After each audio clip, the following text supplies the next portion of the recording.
The Cuban Revolution of 1959, led by Fidel Castro, marked a turning point in the nation's history, bringing an end to the Batista regime. However, as the revolutionary ideals took hold, dissenting voices emerged, leading to various uprisings against the Castro government. Among these, the Escambray Rebellion stands out as one of the most significant anti-Castro uprisings.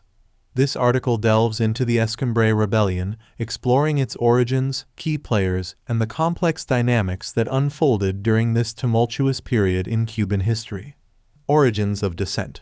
The Escambray Rebellion took root in the central mountainous region of Cuba, known as the Escambray Mountains, where a diverse group of dissidents, including former Batista supporters, peasants, and anti-Castro revolutionaries, coalesced in opposition to Castro's rule. The rebels were motivated by various grievances, including perceived betrayals of the revolution's ideals, agrarian reforms, and the consolidation of power by the Castro government. Key players and rebel groups. The rebellion saw the emergence of multiple rebel groups operating in the Escambray region. Notable among them were the 13 March Revolutionary Directorate Dr. 13, the Second National Front of the Escambray Friend, and the Revolutionary Movement 13 November. These groups, composed of a mix of former Batista loyalists and disenchanted revolutionaries, sought to challenge the perceived authoritarianism of the Castro regime. Agrarian reforms and rural discontent. One of the catalysts for the Escambray Rebellion was the implementation of radical agrarian reforms by the Castro government. The redistribution of land and collectivization efforts in the rural areas of Cuba faced resistance from local peasants, many of whom had initially supported the revolution. The discontent in the countryside provided fertile ground for the anti-Castro rebellion to take root. Suppression and counterinsurgency. The Castro government responded to the Escambray Rebellion with a determined counterinsurgency campaign. The Cuban Revolutionary Armed Forces FAR and the Committees for the Defense of the Revolution CDR were mobilized to suppress the rebellion. The Escambray Mountains became a battleground, witnessing intense fighting between government forces and rebel groups seeking to establish liberated zones.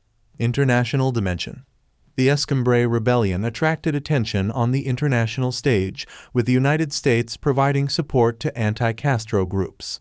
The Central Intelligence Agency CIA was reportedly involved in training and assisting rebel forces, contributing to the complex web of Cold War rivalries playing out in the Caribbean. The involvement of external actors added another layer of complexity to the rebellion and its broader implications. Legacy and aftermath. The Escambray Rebellion was eventually crushed by the Castro government by the mid-1960s. The aftermath of the rebellion saw widespread repression, with suspected rebels and sympathizers facing imprisonment, execution, or forced labor. The scars of the Escambray Rebellion lingered in Cuban society, shaping the dynamics of dissent and opposition to the Castro regime for decades to come. Conclusion. The Escambray Rebellion remains a pivotal chapter in Cuban history, symbolizing the internal fractures within the revolutionary movement and the challenges faced by dissenting voices in the aftermath of the Cuban Revolution.